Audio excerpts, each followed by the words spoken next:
Why saying no is a superpower.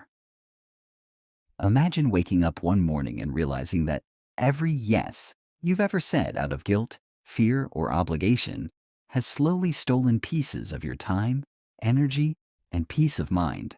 You look at your calendar, every hour filled with things you didn't truly choose, meetings you didn't want, favors you resented, responsibilities that were never yours.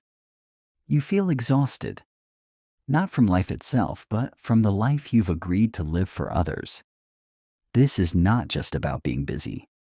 This is about being buried, under the weight of people-pleasing, under the fear of disappointing others, under the need to be liked, accepted, or seen as nice. But here's the truth. No is not rejection. It's protection. Saying no is not about being rude, selfish, or difficult. It's about reclaiming ownership of your life. It's about drawing a line between what you tolerate and what you deserve. It's about valuing your time, your energy, and your emotional well-being as much as you valued others. In this audiobook, we are going to explore how to say no powerfully, peacefully, and without guilt. We'll unmask the hidden reasons why it's so hard to refuse others. We'll look into how to protect your energy, set clear boundaries, and take back your time. And most importantly, we'll remind you of one simple, transformative truth. Every time you say no to something that doesn't align with your truth, you say yes to yourself. Why this topic matters more than ever. We live in a world that glorifies productivity, busyness, and self-sacrifice. The more you give, the more you're applauded. But nobody talks about the invisible cost of always saying yes. Missed opportunities, chronic burnout, relationships filled with silent resentment, and perhaps worst of all, the slow erosion of your identity. In this age of constant connection, emails, messages, requests, notifications, you're expected to be available to everyone all the time. But just because someone has access to you doesn't mean they should have control over your time or attention. You don't owe anyone your energy just because they ask for it. It's time to redefine what it means to be kind, respectful, and generous. True kindness includes being kind to yourself. True respect includes respecting your own boundaries. And true generosity means giving from overflow, not from depletion. A quick story. Let me tell you about Maya, a graphic designer in her early 30s. She was the go-to person in her office. Need help? Ask Maya. Need overtime? Maya's got it. Family needed errands? Maya would cancel her weekend plans. She thought she was being supportive, but inside, she was drowning. One day she forgot a deadline for her biggest client, something she'd never done before. Her mind was too overloaded. The fallout was a wake-up call. Maya started saying no, slowly, gently, firmly. She stopped apologizing for needing space. She created a boundary plan for work and home. Within 6 months, she was less anxious, more productive, and finally had energy for what truly mattered. Her relationships didn't fall apart. In fact, they improved, because she was no longer carrying silent resentment. She stopped giving from a dry well. Maya learned that no wasn't the end of connection. It was the beginning of a healthier one. You can do the same. What you'll learn in this audiobook. This is not just a self-help guide. This is your permission slip to reclaim your time, your energy, and your voice.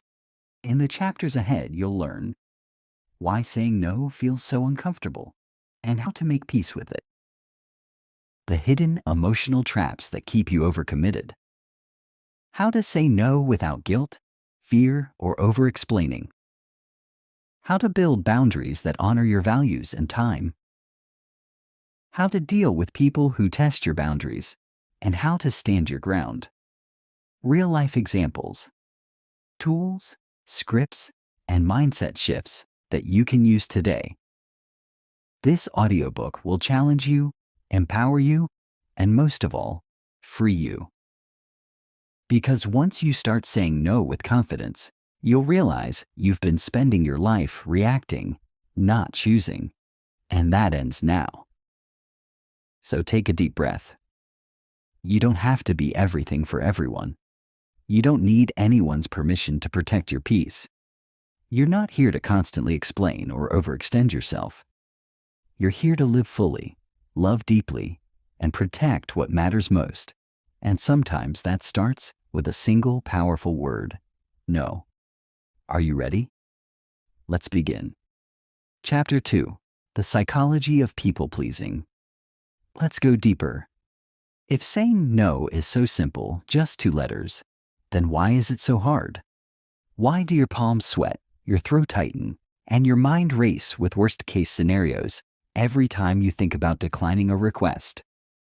The answer lies in a hidden force that shapes our behavior more than we realize: the need to please. The hidden roots of people-pleasing. People-pleasing is not a flaw. It's a survival strategy, one that likely began in your childhood. Think back.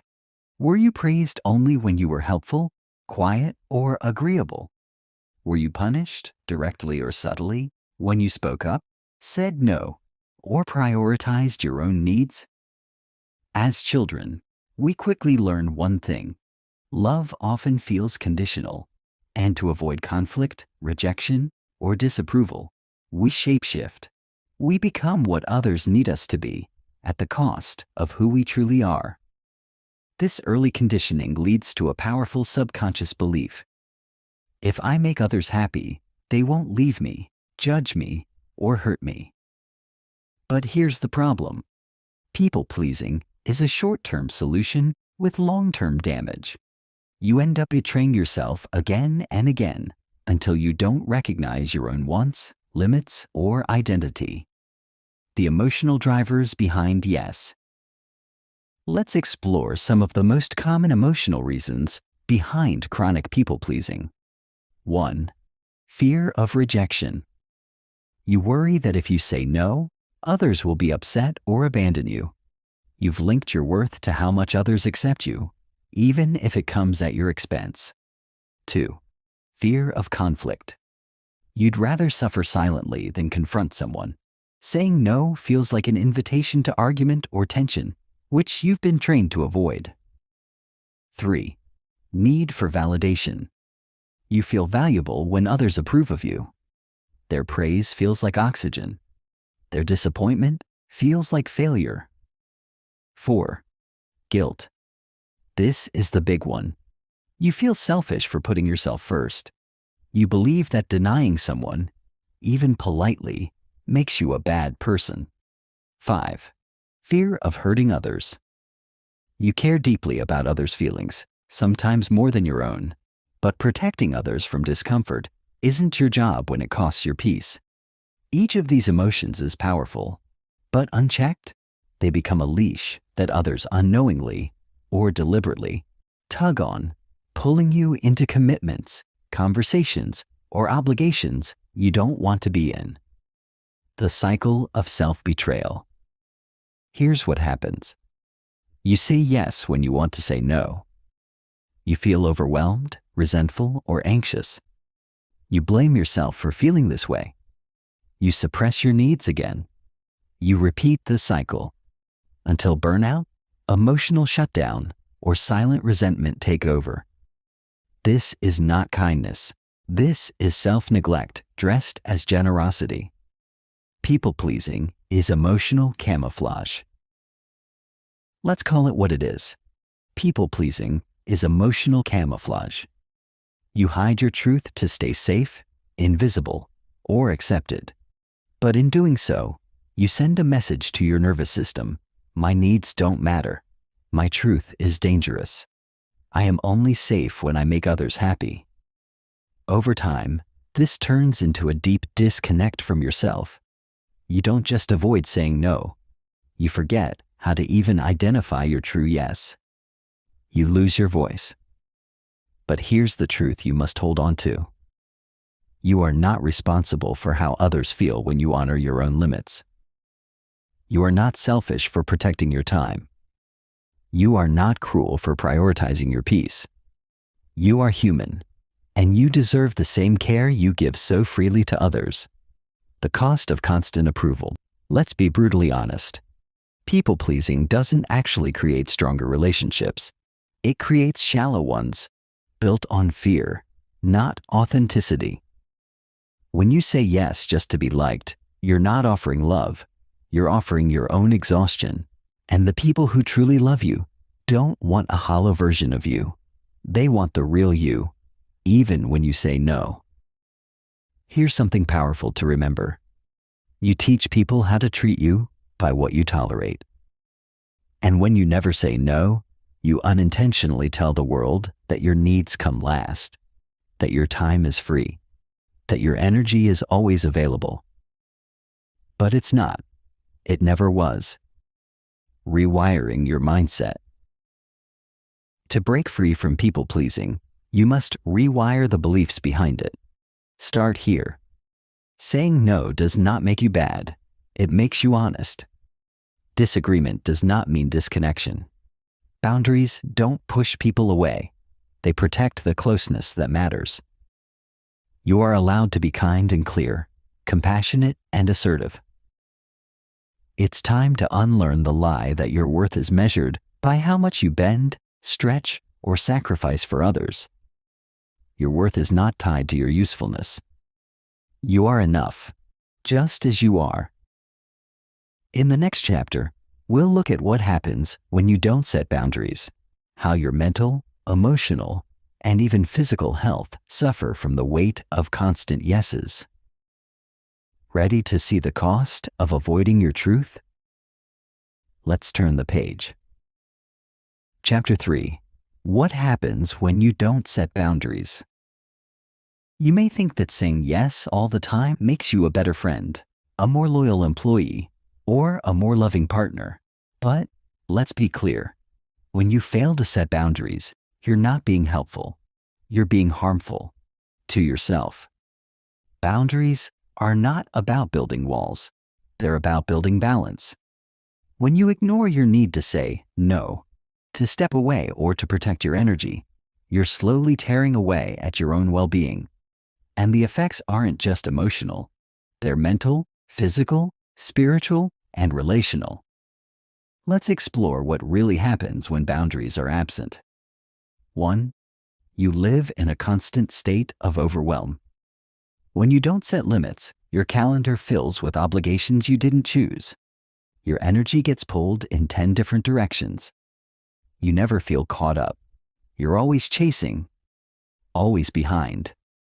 This overwhelm doesn't just live on your to-do list. It creeps into your sleep, your thoughts, your breathing. Even rest feels guilty because there's always something else you've promised someone else. Without boundaries, there's no time to recharge. And when you don't recharge, you can't be fully present for anything or anyone, including yourself. 2. Resentment takes root. At first, you say yes with a smile. But over time, those yeses become heavy. You start to feel taken advantage of. You begin to notice how others expect you to bend, but never bend for you. This quiet resentment festers. You don't express it, because expressing it feels unsafe. But it leaks out in sarcasm, in withdrawal, in silent frustration. Eventually, it damages your relationships. Why? Because people can't connect with a version of you that's constantly pretending to be okay. 3. You lose your sense of self. When you always prioritize what others want, you forget what you want. When every decision is made out of guilt or fear, you slowly disconnect from your own desires, goals, and identity. You no longer ask, "What do I need today?" Instead, you ask, "Who needs me today?" You become a responder instead of a creator, a shadow of your true self, a vessel constantly pouring, but never being filled. 4. You attract the wrong people. Let's be real. When you don't set boundaries, you attract boundary pushers. This includes people who take without giving, friends who call only when they need something, coworkers who shift their responsibilities onto you, partners who mistake your silence for acceptance, and the worst part? They think you're okay with it. Not because they're evil, but because you've never told them otherwise. Without boundaries, you're a magnet for emotional manipulation, subtle guilt tripping, and one-sided relationships. 5. You abandon yourself. Every time you ignore your own limits to make someone else more comfortable, you reinforce the idea that your needs don't matter, that your time isn't valuable, that your well-being is optional. This self-abandonment becomes your norm. You stop listening to your intuition. You start doubting your decisions. And over time, you stop trusting yourself altogether. But let me be clear. You were never meant to betray yourself for love, approval, or harmony. 6. Your mental and physical health suffer. Chronic stress, anxiety, burnout, insomnia. These are not personality traits. They are symptoms. And one of the root causes? Boundary collapse. When you carry too much emotional weight for too long, your body begins to break down. Headaches, fatigue, immune dysfunction, depression. Your body keeps the score, and eventually it says, no more, whether you're ready or not. 7. You become less effective at everything. Ironically, the more you say yes to everything, the less value you actually bring. Your creativity suffers, your attention becomes scattered, your empathy fades into exhaustion. Your yes loses its meaning because it's not coming from a full place, it's coming from survival. Think about it. When your cup is empty, what exactly are you giving others? Boundaries help you show up as your best self. Without them, you show up depleted, and that helps no one. Real-life example, the silent decline. Let's look at Raj, a school teacher who said yes to everything. Extra classes, weekend tutoring, organizing events, even personal favors for colleagues. He never said no because he didn't want to disappoint anyone. But months later, Raj started forgetting things. His tone became sharp. His once patient nature turned into chronic irritability. His joy for teaching faded. His health declined. What happened? He didn't hit burnout in one day. He got there one yes at a time. Until his doctor told him he had severe adrenal fatigue. He had given so much, there was nothing left. Raj had to learn the hard way. If you don't set boundaries early, life will set them for you, and it won't be gentle. The good news: you can reclaim control. Here's the truth you need to embrace. Boundaries are not punishments. They're protections. Saying no doesn't create distance. It creates clarity. When you protect your peace, you show others how to respect it too. You are allowed to rest. You are allowed to pause. You are allowed to say, "This doesn't work for me." Boundaries are a form of self-respect, and respect is the foundation of every healthy relationship, including the one you have with yourself. In the next chapter, we'll explore what boundaries actually are, how they work, and why they are one of the greatest acts of love, not just for others, but for yourself. Because once you understand the power of boundaries, you'll never feel guilty for using them again. Chapter 4. The Power of Boundaries. What they really mean. Let's get one thing clear. Boundaries are not about pushing people away. They're about drawing a line that protects your peace, your values, your energy, and your time, so that you can stay connected to others without losing yourself in the process. Yet most people misunderstand boundaries. They think boundaries are rigid walls, cold ultimatums, or selfish acts. But in reality, boundaries are the exact opposite. They are bridges that allow you to relate to others with clarity, not confusion. With respect, not resentment. What are boundaries really? A boundary is simply a limit you set to protect your emotional, mental, physical, or spiritual well-being. Think of it like a property line. Your home has walls, doors, locks, not because you hate people, but because you want to choose who enters, when they enter, and how long they stay. That's not selfish. That's safety. Boundaries do the same for your emotional space. They define what is acceptable to you, what's not acceptable, and what you will do if those lines are crossed. Boundaries are not about controlling others. They're about controlling your own response. The different types of boundaries. Let's break it down into real-life categories so you can begin to identify where your own boundaries are strong and where they need strengthening. 1. Emotional boundaries. These protect your heart and mind. Saying, "I'm not comfortable discussing that right now." Refusing to take responsibility for someone else's mood. Not allowing others to unload their emotional baggage on you without consent. 2. Time boundaries. Your time is your life. Saying no to events, meetings, or calls that don't align with your priorities. Blocking off time for rest or personal goals. Not allowing others to expect instant responses. 3. Physical boundaries. This includes your personal space and body. Saying, "Please don't touch me without asking." Needing space to be alone. Setting limits on how close others get, literally and figuratively. 4. Digital boundaries. Technology has blurred all lines. Turning off notifications after a certain hour. Not answering work emails on weekends. Protecting your energy from online negativity. 5. Conversational boundaries. This is about the topics you engage in. Refusing to gossip. Stepping away from toxic or triggering conversations. Saying, "I'd rather not discuss that." 6. Internal boundaries. This is how you manage yourself. Saying no to your own urge to overcommit.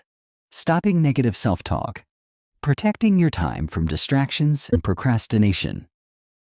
Each boundary you set is a statement. This is who I am. This is what matters to me. This is how I protect my life. Why most people resist setting boundaries. There are many reasons. Some we inherit. Some we invent. You're afraid of hurting others. You fear being rejected or labeled difficult. You don't want to be seen as rude. You don't believe your needs are important enough. You were never taught how to have boundaries in the first place. But here's the uncomfortable truth. Every time you avoid setting a boundary to avoid discomfort, you choose short-term peace over long-term wellness. You might avoid conflict today, but you'll carry resentment tomorrow. You might protect someone's feelings now, but you'll sacrifice your own in the process. Boundaries are not selfish. They are self-honoring. The power boundaries give you. Once you begin to set boundaries, something magical happens. You stop over-explaining. You stop apologizing for your needs. You stop letting guilt run your calendar. You begin to feel free. Because boundaries are not just rules, they're filters. They allow the right people and right energy into your life while keeping the rest out. Here's what healthy boundaries create. More energy, because you're not leaking it everywhere. More confidence, because you finally speak your truth. More peace, because you're not overcommitted.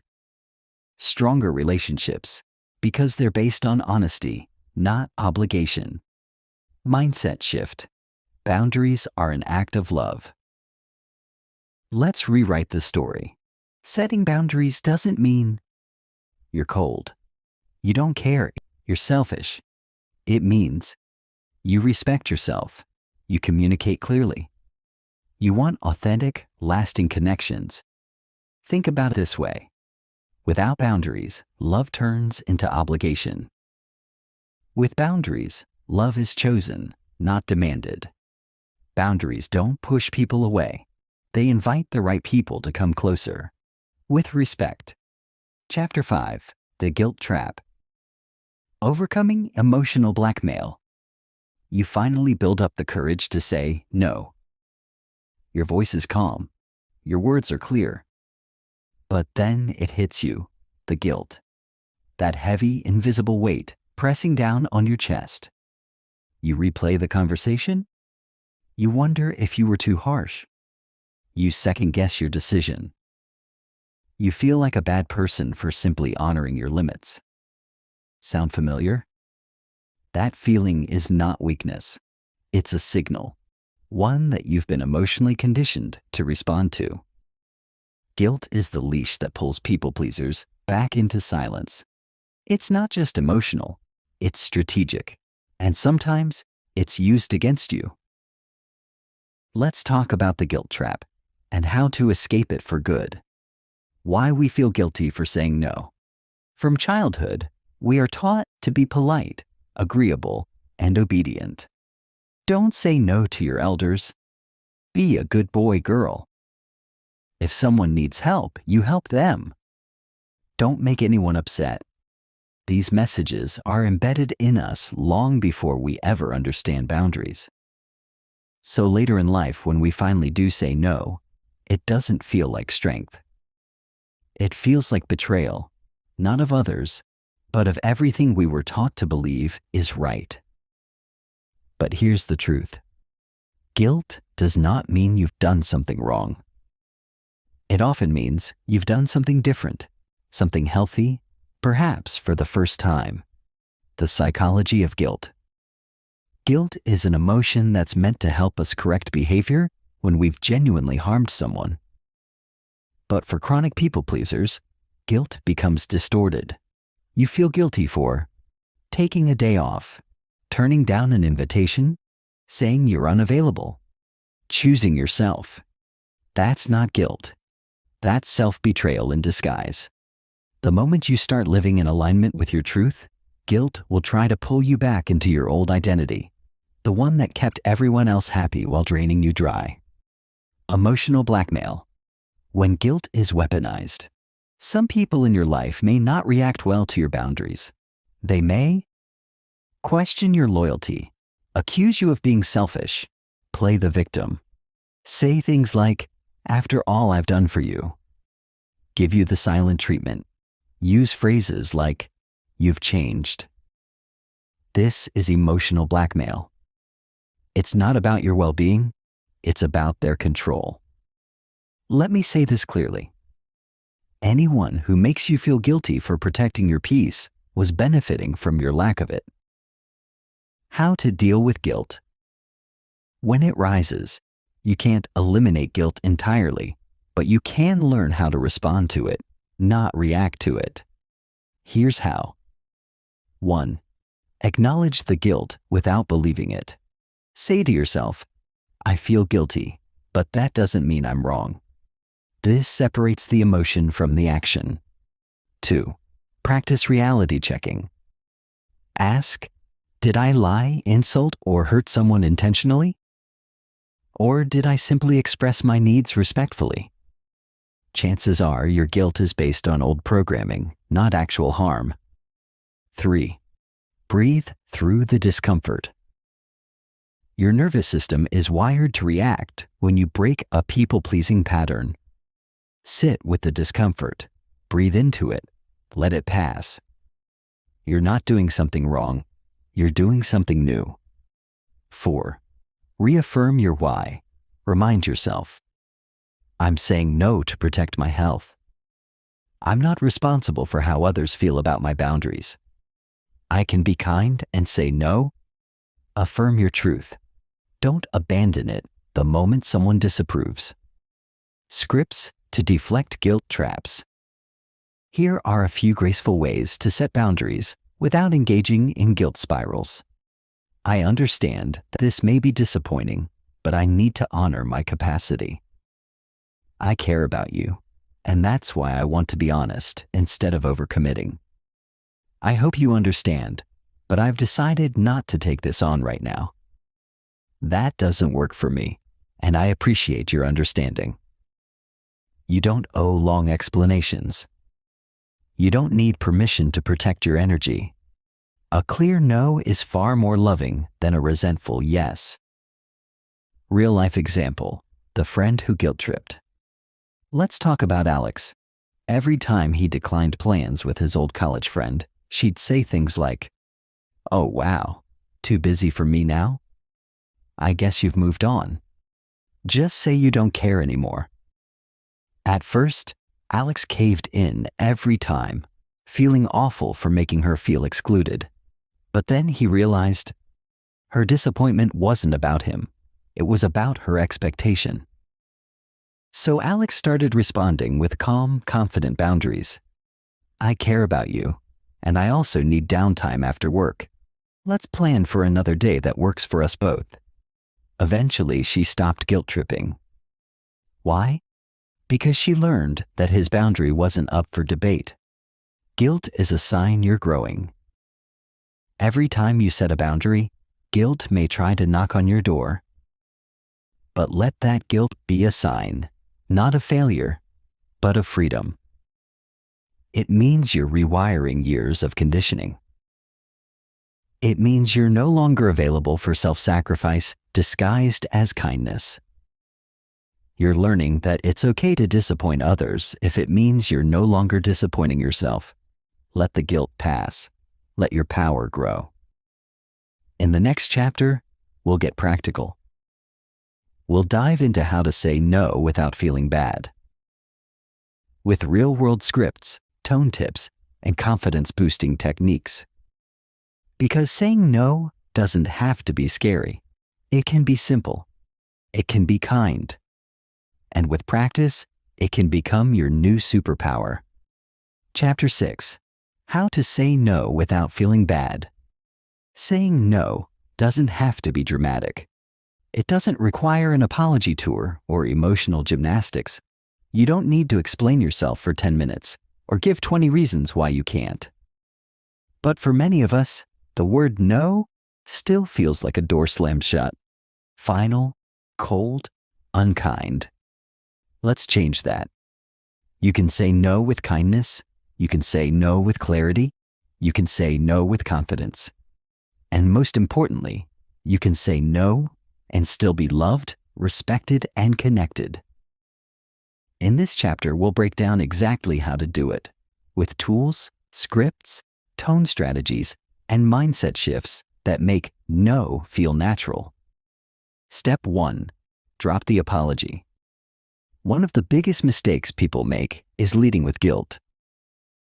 "I'm so sorry, I just can't. I hate to do this, but I feel terrible, but..." You don't need to apologize for protecting your time, energy, or peace. Instead, say, "Thank you for thinking of me, but I won't be able to. That won't work for me right now. I'm not available, but I appreciate the invite." Notice the tone. Clear, respectful. Final. Step 2. Use confident body language and tone. The words you use matter, but how you say them matters more. Keep your tone calm and neutral, not defensive or anxious. Make eye contact if in person. Let silence do the heavy lifting. You don't need to fill awkward gaps. Let your words land. Example. "Thanks for thinking of me. I'll have to pass on this one." Say it, then stop. Let it be.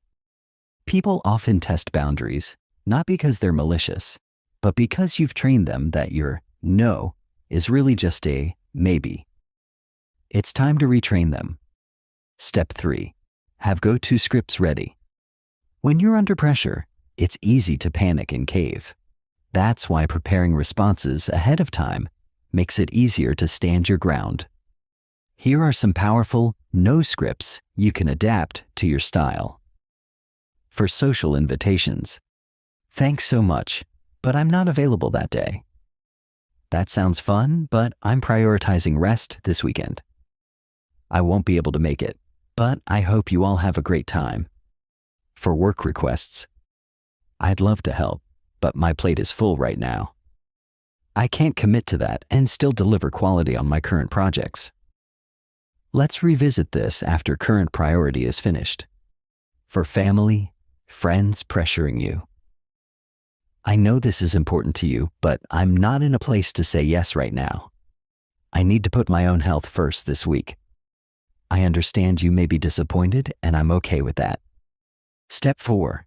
Replace panic with pause. Instead of reacting immediately, practice the pause and process approach. If you feel pressured, let me think about it and get back to you. I'll check my calendar and let you know. Can I have a day to sit with that? This buys you time, clears emotion, and lets you respond with intention, not panic. Remember, not answering immediately is better than saying yes and regretting it. Step 5. Understand that no is a complete sentence. Yes, it's okay to explain when necessary, but over-explaining often invites negotiation. If your no needs a reason, keep it short, simple, and don't justify. Bad. I'm sorry. I can't go because I have to take my dog to the vet. And then I promised my cousin I'd better say. I won't be able to make it. No over-talking, no shrinking, just clarity. Step 6. Know when to say no without saying no. Sometimes, especially in delicate relationships, reframing works better than rejection. Instead of flat-out no, I'm focusing on fewer commitments right now. That's not something I'm taking on this season. I'm choosing to keep my schedule lighter this month. It softens the message without weakening the boundary. Real-life example, the power of a soft but firm no. Let's talk about Leah, a freelance designer constantly bombarded with quick favors from friends. Every time she declined, she was met with guilt. Come on, it'll take you 5 minutes. You're so good at it, please.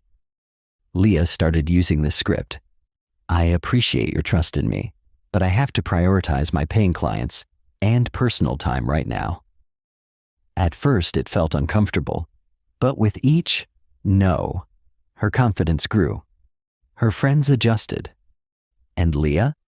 She got her evenings back. Her stress dropped. Her creativity returned. Bonus tip: anticipate pushback. Some people won't accept your first no. Here's how to respond. Them. Are you sure? You always help. You. I know, and that's something I'm working on changing. I need to be more protective of my time. Them. Can't you just squeeze it in? You. If I say yes to this, I'm saying no to something else I deeply need right now. Stay calm. Repeat your boundary if needed. Don't get pulled into guilt or defensiveness. Final truth: saying no gets easier with practice. The first no will feel hard. The second will feel awkward. But the 10th, it will feel liberating. Saying no is a muscle. The more you use it, the stronger it becomes. Each no makes room for what you truly value. Each no is a doorway to more energy, more peace, and more purpose. You are not mean. You are not cold. You are not selfish. You are just finally listening to yourself. In the next chapter, we'll take this further. How to reclaim your time and mental space with proactive tools, time blocking techniques, and lifestyle shifts that allow your boundaries to thrive. Chapter 7. Reclaiming your time and mental space. You've started saying no. You're setting boundaries. You're learning to protect your energy. But now comes the real transformation, reclaiming your time and mental space. Because boundaries aren't just about keeping things out. They're about making room for what matters most. Room to breathe. Room to think. Room to live intentionally. In this chapter, we're going to learn how to take back control of your time and mental bandwidth with practical tools, powerful strategies, and mindset upgrades that help you create a life you don't need to escape from. Step 1. Time is your most precious asset. Let's start with a truth bomb. If you don't protect your time, someone else will spend it for you. Time is not renewable. You don't get it back. And yet, we trade it constantly for things we don't enjoy, for people who don't respect us, and for distractions that don't serve us. Reclaiming your time begins by realizing this. Your calendar is a mirror of your values or your fears. So let's make it reflect your truth, not your guilt. Step 2. Design your ideal week. Before anyone else can claim your time, claim it for yourself. Here's a simple but powerful exercise. Create a blank weekly calendar and fill it only with the things that matter most to you. Focus blocks for deep work. Quiet time for rest or reflection. Exercise and movement. Family or meaningful relationships. Hobbies or creative projects. White space. Yes, actual unstructured time. Once these are in place, only then decide what else you're available for. This flips the model.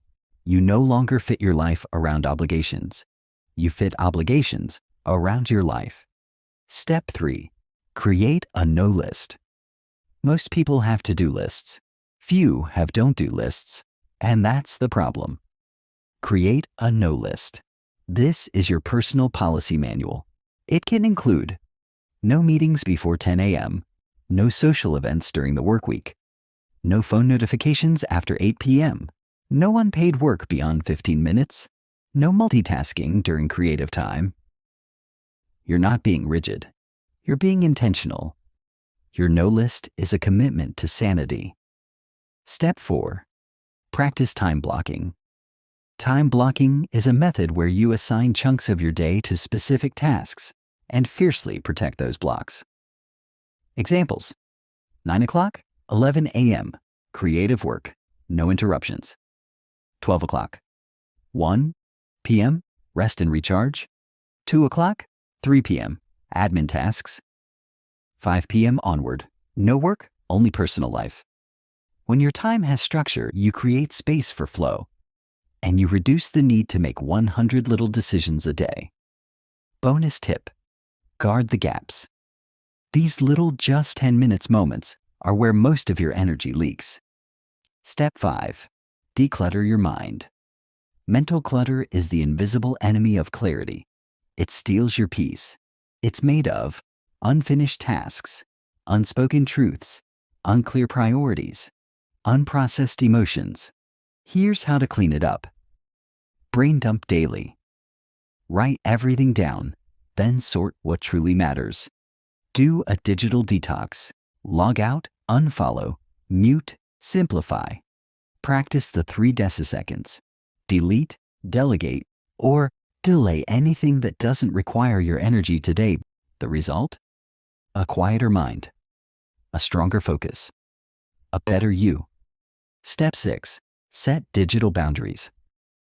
Your phone is a portal, either to empowerment or exhaustion. Set digital rules. No notifications for non-urgent apps. Limit screen time with tools like app blockers.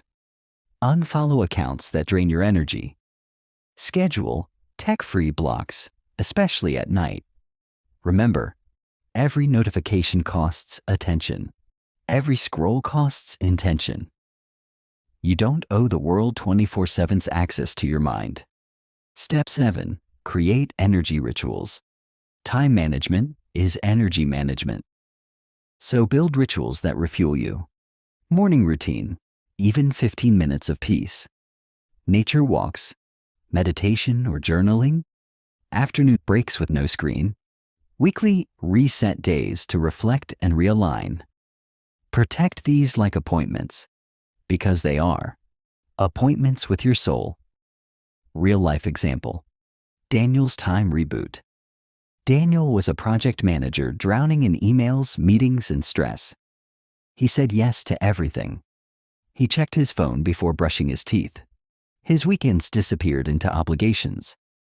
Then, he made one powerful change. He created a personal operating system, blocked deep work hours, cut meetings in half, created a no list, took walks instead of doom scrolling, set his phone to do not disturb after 7 p.m. In 60 days, he went from reactive to proactive, from exhausted to energized. He didn't quit his job. He didn't escape to the mountains. He simply reclaimed his time, and with it, his joy. Final truth: time freedom is emotional freedom. When you stop living by everyone else's schedule, you start living by your values. You stop rushing. You start breathing. You stop surviving. You start choosing. Reclaiming your time is one of the most radical acts of self-love. It's not about being efficient. It's about being present for what matters, for who matters, for you. In the next chapter, we'll talk about something even deeper: the confidence to prioritize yourself. Because even with all the tools in place, you won't protect your time unless you truly believe you're worthy of protection. Chapter 8: the confidence to prioritize yourself. You've set boundaries. You've started reclaiming your time. You're learning to say no. But there's still one major roadblock that lingers for many people. Who am I to put myself first? What if they think I'm selfish? What if I'm not worth prioritizing? This chapter is about dismantling those doubts. Because until you truly believe that you deserve to take up space, you'll keep shrinking. You'll keep overgiving. You'll keep choosing everyone else over yourself. It's time to flip the script. Let's talk about building the deep, unshakable confidence to prioritize your own life. Why confidence isn't loud, it's rooted. Confidence isn't about being extroverted, forceful, or dominant. It's about being rooted in your worth. It's the quiet knowing that your needs matter, your time is valuable, your boundaries are valid, your energy is sacred. Real confidence says, I don't need permission to exist fully. And when you have that kind of confidence, you no longer feel guilty for protecting your peace. The lie we were taught. Society teaches a dangerous message, especially to women and sensitive people. You are valuable when you're useful to others. Selflessness is the highest virtue. Putting yourself first is selfish. But here's the truth they don't want you to know. Self-neglect is not noble, it's destructive. When you constantly sacrifice yourself for others, you don't serve them, you resent them. You don't grow, you shrink. You're not here to be small and obedient. You're here to stand in your truth and serve the world from overflow, not depletion. What prioritizing yourself really means: it doesn't mean you don't care about others. It doesn't mean you ignore responsibilities. It means you stop betraying yourself to make others comfortable. You stop saying yes out of fear. You stop waiting for approval to honor your own needs. It means you finally say, my peace matters, my rest matters, my dreams matter. And you live that truth, not just once, but daily. How to build inner confidence, step by step. 1. Keep micro-promises to yourself. Every time you say, I'll wake up early, or I'll go for a walk, or I'll turn off my phone, and you do it, you build trust in yourself. Confidence is a side effect of self-trust. Start small. Win daily. Watch your self-worth grow. 2. Speak to yourself with respect. If someone spoke to you the way you speak to yourself, would you keep them in your life? Stop the inner bullying. Replace it with, I'm allowed to take up space. I choose progress over perfection. I deserve rest, not just results. Your inner voice sets the tone for your outer boundaries. 3. Surround yourself with empowered people. Confidence is contagious. When you're around people who own their time, speak their truth, don't apologize for existing, you start to embody those traits too. Protect your energy by choosing empowering environments. 4. Celebrate progress, not perfection. Maybe your no was shaky. Maybe your boundary was messy. Still, celebrate it. Perfection is not the goal. Courage is. Every time you speak up, even a little, you plant a seed of self-worth. And confidence grows in soil watered with self-respect. Real-life example, Amina's inner shift. Amina was a nurse, loved by everyone, available 24/7. But inside, she felt invisible, depleted, angry. She realized one day, I'm waiting for someone else to give me permission to live my own life. That day, she started small, said no to an extra shift, took a solo weekend retreat, unfollowed toxic accounts, wrote down 3 things she was proud of daily. It wasn't dramatic, but it was powerful. A year later, she wasn't just surviving, she was leading, glowing, and setting boundaries with grace. Because she stopped asking, "Am I allowed?"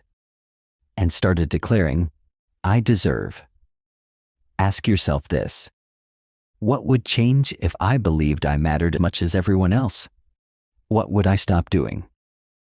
What would I start doing? What would I no longer tolerate? Write your answers down. Read them often. They are the roots of your new self-worth. Your permission slip to prioritize yourself. Here it is. You are allowed to say no. You are allowed to rest. You are allowed to cancel, delay, pause, or redirect. You are allowed to choose joy over obligation. You are allowed to be the main character in your own life. And no one can take that from you unless you hand it over. This is your life. It's not a rehearsal. Don't spend it apologizing for existing. In the next chapter, we'll dive into handling pushback and toxic reactions, because not everyone will love the new boundary-setting version of you. And that's okay. Chapter 9. When they push back. Dealing with boundary resistance.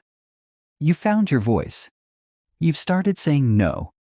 You've created space for yourself. But then it happens. A friend gets distant. A family member gets upset. A colleague calls you difficult. Someone says, "You've changed." And they're right. You have changed.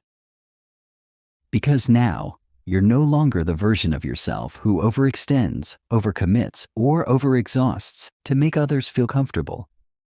And not everyone will be okay with that. This chapter is about what happens when people push back against your boundaries and how to stay strong through it. Why people resist your boundaries. Let's be clear. Your boundaries don't hurt people. They disrupt patterns, especially the ones that benefited from your silence.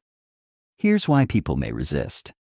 They're used to the old you, the one who always said yes, always made time, never pushed back. They feel entitled to your time or energy, especially if you've trained them to expect unlimited access. They take it personally, seeing your boundary as a rejection instead of a reflection of your self-respect. They feel guilty or exposed because your growth highlights where they haven't yet grown. But their discomfort? It's not your responsibility. Expect, don't fear pushback. Most people don't resist your boundaries because they're evil. They resist because they don't understand. They feel insecure. They're afraid of losing control. Or they just need time to adjust. Expect pushback, but don't let it pull you back. Common guilt-tripping responses and how to respond. 1. You've changed. Response: I have, and I'm proud of it. I'm learning to take better care of myself. 2. Wow, so now you don't have time for me? Response: That's not true. I value our connection. I just have to be more intentional with my time. 3. You used to always help me. Response: I know, and I still care. But I've realized I need to set healthier limits so I don't burn out. 4. Silent treatment or withdrawal. Response: I sense some distance. I'm here if you want to talk, but I'm staying firm on what I need right now. Notice the pattern. Stay calm, grounded, and clear. You don't need to match their emotional reaction. You just need to hold your boundary with love and firmness. Reframe the pushback. Instead of seeing it as conflict, see it as a filtering system. Your boundaries will do 2 things. Push away the people who were only in your life for convenience. Strengthen the relationships built on mutual respect. Either way, you win. Internal anchors. What to remember during resistance. When people react to your boundary, remind yourself, their discomfort is not my burden. I'm not responsible for their emotional reaction. My boundary is an act of self-respect, not an attack. If a connection can't survive my truth, it was never healthy to begin with. Repeat these as mantras. Write them on your mirror. Tattoo them on your heart. Because pushback isn't a sign you're doing something wrong. It's a sign you're finally doing something right. Real-life example: Jamal's awakening. Jamal was always the helper. He fixed everyone's problems, picked up slack at work, and never said no. But when he started setting boundaries, things changed fast. His team called him selfish. His friend group drifted. His cousin said, "You're not who you used to be." At first, it crushed him, but then he realized, I've spent my whole life earning love by sacrificing myself. Now I'm choosing to be loved for myself. A year later, Jamal had few relationships, but deeper ones. He felt lighter, freer, more respected. And the ones who stayed, they loved him better because he loved himself first. Build a pushback plan. Here's how to prepare yourself for when resistance shows up. Anticipate reactions. Know who might struggle and what they might say. Pre-write your responses. Practice your calm, kind, firm replies. Identify your emotional triggers. What guilt buttons do they press? Be ready. Have a support system. Someone who can remind you you're not crazy for choosing yourself. Celebrate small wins. Every time you hold your boundary, write it down. Track your power. Final truth. You don't need universal approval. You are not a doormat. You are not a vending machine for comfort. You are not here to be endlessly agreeable. You are here to be whole, even if that means disappointing people who benefited from your fragments. Some people will be uncomfortable with your boundaries. Let them be. They'll adjust or they'll exit. Either way, you stay free. In the next chapter, we bring it all together. How to build a boundary-based lifestyle so you can live with clarity, energy, and confidence every single day. Chapter 10. Living a boundary-based life. Daily practices for peace and power. So you've made it this far. You've learned to say no. You've reclaimed your time. You've handled guilt, pushback, and emotional manipulation. You've remembered who you are. Now comes the real magic. Sustaining it, living it, embodying it. This chapter is about how to make boundaries a way of life, not just a defense mechanism in moments of burnout. It's about designing your daily rhythm, relationships, and your entire mindset around one unshakable truth. I am worthy of peace, clarity, and choice every single day. Let's build your new life around that. Boundaries are not one-time events. Setting a boundary is not a moment. It's a muscle. It requires repetition, reinforcement, maintenance. Just like brushing your teeth or exercising, boundaries are daily hygiene for your energy. Without them, your life gets cluttered, overcrowded, misaligned. So how do you keep that clarity alive? 1. Start every week with a boundary check-in. Ask yourself every Sunday, or any reset day, where did I overextend myself last week? What drained my energy unnecessarily? What boundary do I need to reinforce moving forward? Then plan ahead. Block out non-negotiable self-time. Schedule breaks, limits, and space. Anticipate tough conversations. Don't wait for your boundaries to be violated. Build them into your schedule. 2. Create daily mini rituals that honor your energy. Simple, consistent habits can protect your peace better than 1,000 emergency no's. Try morning silence before checking your phone. No meetings hours during your peak productivity. Tech-free time blocks for presence. End-of-day reflection or journaling. Each one is a micro-boundary that says, this is my space. This is my power. 3. Set ongoing digital boundaries. Your phone is a boundary battleground. Do this. Turn off non-essential notifications. Delete apps that hijack your time. Log out from accounts that trigger stress or comparison. Use app blockers to reinforce discipline.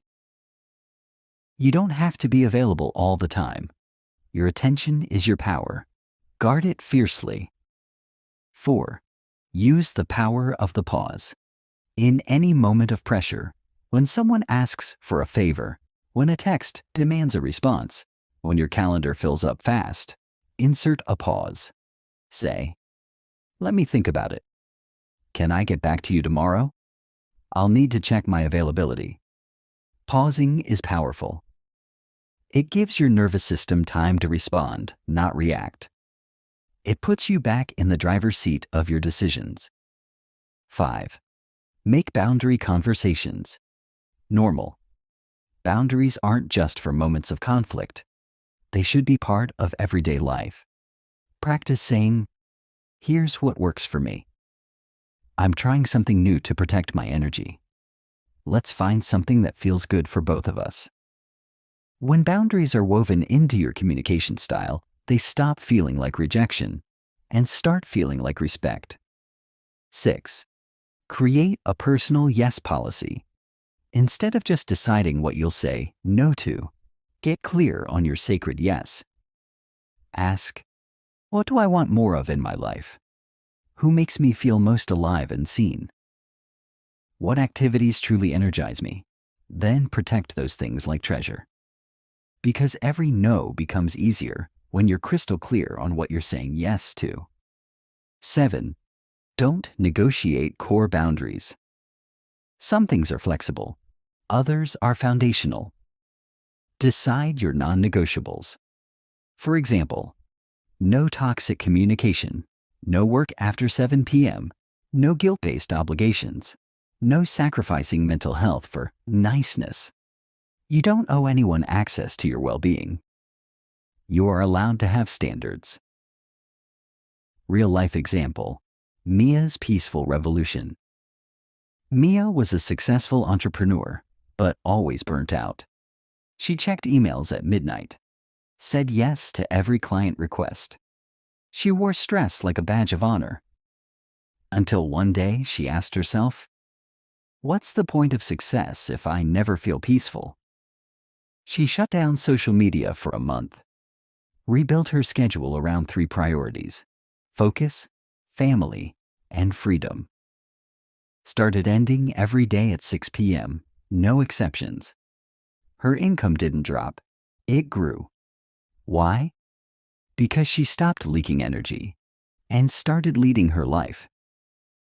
Final truth, you teach people how to treat you every day through your words, tone, choices, and presence. You're teaching the world what is and isn't acceptable in your life. So ask yourself, Am I honoring my truth or betraying it? Am I protecting my time or giving it away carelessly? Am I asking others to respect me while disrespecting myself? Boundaries are not barriers to connection. They are bridges to freedom. They allow you to show up fully without resentment, burnout, or self-abandonment. You are not here to please everyone. You are not here to earn rest through exhaustion. You are not here to be agreeable at the cost of your soul. You are here to live fully, love deeply, serve wisely, and honor your own humanity. And that begins with one sacred word: no. Not as rejection, but as a radical act of self-respect. Live it, own it, embody it. Because when you protect your peace, you become unstoppable.